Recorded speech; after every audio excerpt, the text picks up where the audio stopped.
Hi, how you doing? So you probably know what this is, right? It's the Yamaha Seqtrak. It's a groove box. It's kind of an all-in-one music making system. Yamaha brought it out maybe a year and a half ago, and it didn't do that great. So it came out initially, it was something like €400, $400, £400, that kind of price. And it was just, a lot of people said it was too plasticky, that it wasn't as good as like an Ableton Move, that, you know, the Circuit Tracks is probably better. Look, if you don't know what all these things are, you've already switched off, so I'm not going to explain what an Ableton Move is and a Circuit Tracks. But basically, people didn't really like it. Didn't sell that well. The price kept dropping and dropping. It looked like just before Christmas, the whole thing was going to get discontinued. Rumors started spreading, and the price dropped to buttons. So I bought this one secondhand for £130, which, you know, in freedom money, that's, I don't know, like $170 or something. It's cheap. It's really cheap. And what you get for that sort of money is incredible. The equation suddenly flips. Now you're saying, well, it might not be the perfect, best ever instrument ever created, but I've got two synthesizers. I've got a DX synth, which I don't really understand the difference, but it's like the Yamaha sound engine. So you've got pianos in there, you've got harpsichords, you've got like brass sounds, and they're all good quality, as well as the kind of more synthy stuff. There's a sampler, there's a 7-track drum machine, there's a battery, it's got a little speaker, which sounds crap, but at least it's there, I suppose. You know, headphones, and it's fun. Like, it's really fun to play with. So an interesting thing has kind of happened now.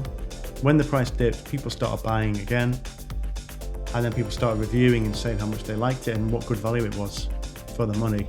And now the price is shooting up again. So it's in a kind of a weird position where it's a really good device for a certain amount of money, and the market's just deciding what that amount of money is right now.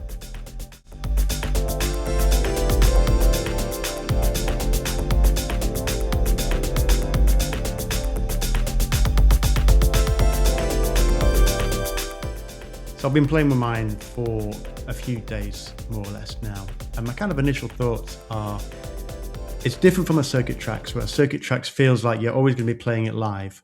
And every move you make on it is not going to make some jarring, horrible change to the sound that's coming out of the thing, because that would sound crap if you're playing it live. Here, if you start turning the sound knobs, you can go from like a lush synth into like a really stabby bass or something like that, which is just going to sound bad. And it's because you're supposed to be auditioning these sounds and then work out what you want to play and then make small changes to it. That seems to be the philosophy. You're designing a sketch, you're making a piece of music, and then you're making just small changes, performance effects and stuff to the music as it comes out. It's not that kind of performance tool like the Circuit Tracks is. The quality of pretty much all of the sounds on here are really good. You know, you can load up one of 40 different kick drums, and then you can change the attack and the pitch and the decay and the volume and the pan, although you shouldn't. And all of them are going to sound like good quality sounds. Nothing about it sounds cheap, but it feels cheap. People have talked about how plasticky it is, and listen, it's like a keyboard. It's like, it feels like a keyboard for a PC, which is, I can live with it. It doesn't really bother me, but I can see how it bothers some people. I haven't hooked up a MIDI keyboard to it yet. I've tried to do it with a Bluetooth wireless keyboard. Didn't seem to work. I tried it just using a 3.5mm cable with a Roland J6. I always forget which one's the J6 and which one's the... J6 is the one where they stormed the Capitol building, right? It's the one that's the chord machine. That one. The Roland J6, it's got like a 3.5mm output to it, and I put that into the 3.5mm MIDI in here last night, and yeah, it just didn't do anything. It's not perfect. Is it worth $400? No. Is it worth $200? Yeah.